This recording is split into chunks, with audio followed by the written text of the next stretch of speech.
तो नमस्कार दोस्तों, स्वागत है आप सभी का एक बार फिर से हमारे new YouTube channel concept of science में। तो बच्चों, पिछले क्लास में हमने electric field due two point on an axial point पे इलेक्ट्रिक फील्ड की वैल्यू निकाली थी। आज के इस क्लास में उसी को हम कंटिन्यू करके आगे बढ़ेंगे। आज के इस क्लास में हम electric field due two point on an equatorial point देखेंगे। तो चलिए देखते हैं। तो बच्चों, इससे पहले हम लोग ये समझ लेते हैं कि इलेक्ट्रिक फील्ड जो हमने एक्सियल पॉइंट के लिए निकाला था वो कितना था बच्चों। वो था हमारे पास 2kp/r³। ये तो ठीक है।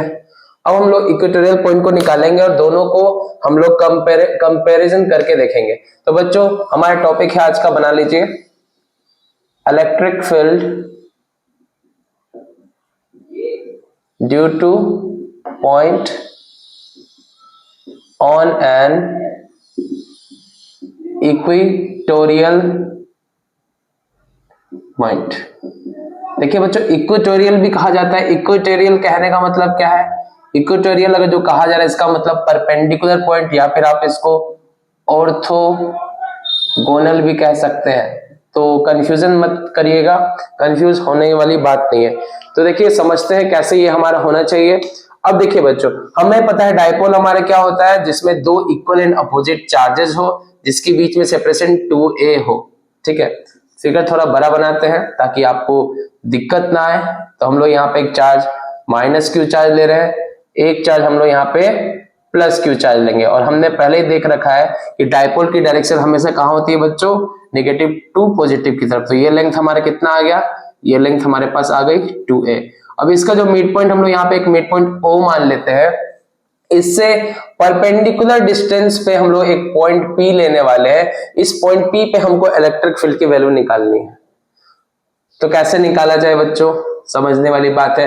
ये जो इलेक्ट्रिक फील्ड जो हमने ली है, तो बच्चों सेपरेशन हमारे किसके बीच में होना चाहिए, चार्ज के बीच में होना चाहिए। लेकिन हम लोग इस पॉइंट पे ले रहे हैं, तो पॉइंट जो हम लोग कंसीडर करते हैं बच्चों, तो हम इसको R मानना पड़ेगा, क्योंकि सेपरेशन बिटवीन डायपोल का जो मिड पॉइंट होता है उससे एक पॉइंट P जो होती है उसकी बीच की सेपरेशन को हम लोग R कहते हैं। तो हमारा R यहाँ पे इस केस में ये हो जाएगा।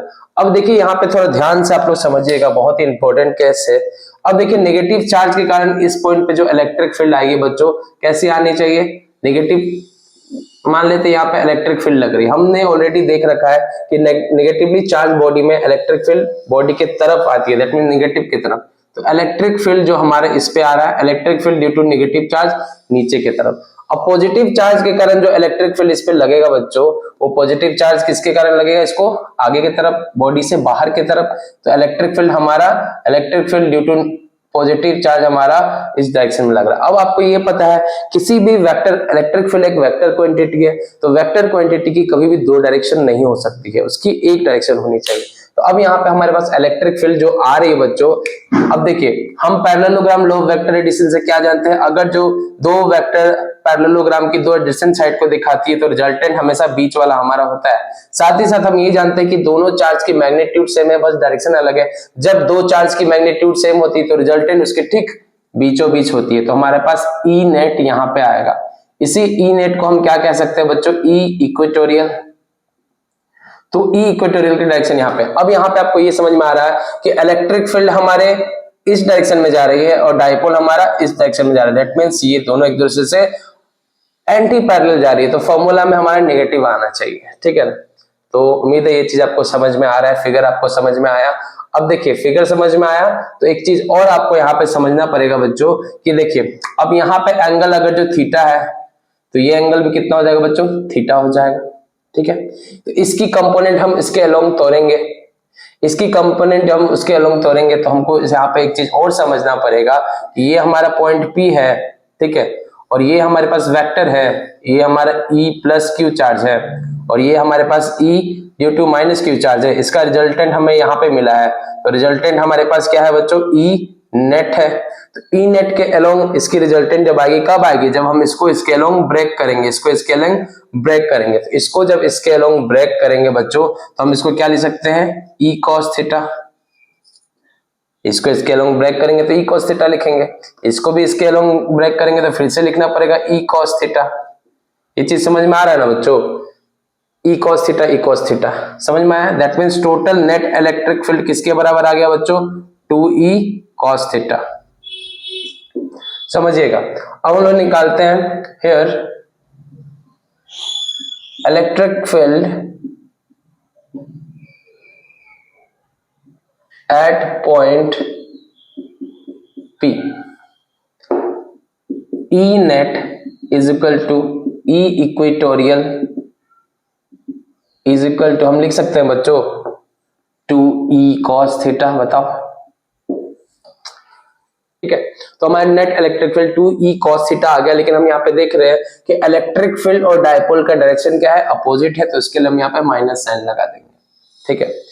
अब हमारे पास जो इलेक्ट्रिक फील्ड आएगा 2E, अब हमें इलेक्ट्रिक फील्ड की वैल्यू चाहिए बच्चों, इलेक्ट्रिक फील्ड की वैल्यू हमको चाहिए, तो यहाँ पे देखने वाली बात है इलेक्ट्रिक फील्ड अब निकालते हैं। इलेक्ट्रिक फील्ड निकालने के लिए हमको दो चार्ज के बीच में सेपरेशन चाहिए बच्चों, तो ये दोनों चार्ज जो यहाँ पे आप देख रहे हैं चार्ज है, इसके बीच में सेपरेशन, हमको ये डिस्टेंस चाहिए।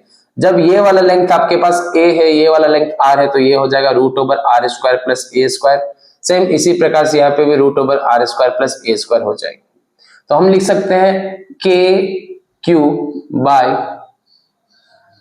Root over are square plus A square का whole square into cos theta, लिख सकते हैं बच्चों, बिल्कुल लिख सकते हैं।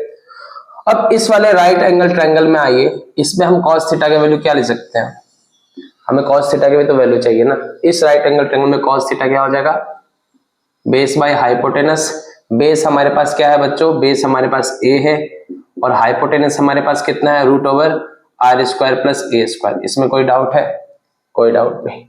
तो नेक्स्ट स्टेप हम लोग यहाँ पे निकालेंगे E equatorial is equal to minus sign छूट गया 2k क्यू बाय, जब रूट का आप स्क्वायर करते हैं तो रूट स्क्वायर रूट हट जाता है, ये आ जाएगा हमारे पास इनटू कॉस थीटा की जगह हम लिख सकते हैं बच्चों क्या, a by root over are square plus A square लिख सकते हैं। तो E इक्वेटोरियल हमारे पास आ रहा है माइनस 2k। अब देखिए बच्चों यहाँ पे एक चीज समझिएगा, 2kPa है, इसको हम अगर जो रीअरेंज करना चाहते हैं हम लिख सकते हैं k2qa। क्या इसमें गलत हो जाएगा, बिल्कुल नहीं। इसको हम लिख सकते हैं रूट आर स्क्वायर प्लस ए स्क्वायर, और रूट को हम लोग चेंज करके आर स्क्वायर प्लस ए स्क्वायर का पावर 1/2 भी तो लिख सकते हैं ना। अब हमारा फाइनल फॉर्मूला क्या आ जा रहा है बच्चों, देखिए 2qa, इसको हम क्या लिख सकते हैं बच्चों, k, और इसको p लिख सकते हैं, माइनस साइन लगाते आएंगे, by r square plus A square का पावर 3/2। पावर 1 है यहाँ पे, पावर जब बेस सेम होती है तो पावर ऐड हो जाती है। तो E equatorial is equal to minus k P.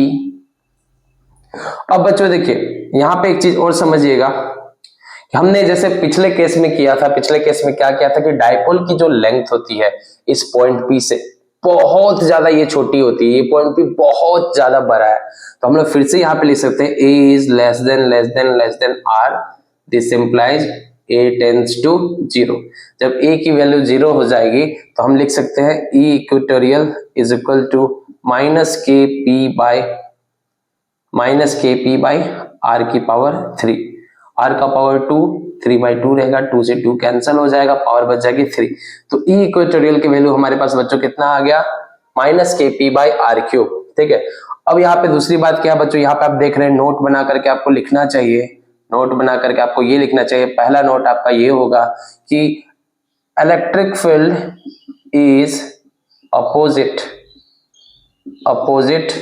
To dipole moment लिख सकते हैं। इसी केस को हम एंटी पैरेलल भी कह सकते हैं, एंटी पैरेलल, ठीक है कि नहीं। ये हो गया, हम लोग ये लिख सकते हैं। और दूसरी बात ये लिख सकते हैं बच्चों, नोट बना के दूसरी बात हम ये लिख सकते हैं कि ई एक्सियल जो हमारा निकला, आप कंपेयर करिए ई इक्वेटोरियल केपी, बस मैग्नीट्यूड को देखिए, साइन मत देखिए, केपी बाई आर क्यू, ये है 2kp by r cube, that means axial जो है हमारे पास, एक्सियल क्या है, इसका डबल है, कह सकते हैं ना आप। तो ई एक्सियल इज इक्वल टू हम लिख सकते हैं 2e इक्वेटोरियल। बताइए बच्चों, लिख सकते हैं कि नहीं लिख सकते। आप वैल्यू को पुट करिए 2 इंटू इक्वेटोरियल, इक्वेटोरियल कितना है, केपी बाई आर क्यू, तो हमारे पास 2kp बाई आर क्यूब आ जाएगी। तो ये पॉइंट भी आपको उम्मीद है क्लियर हुई होगी। तो बच्चों ये आज हमने सीखा electric field due two point on an equatorial point, perpendicular point.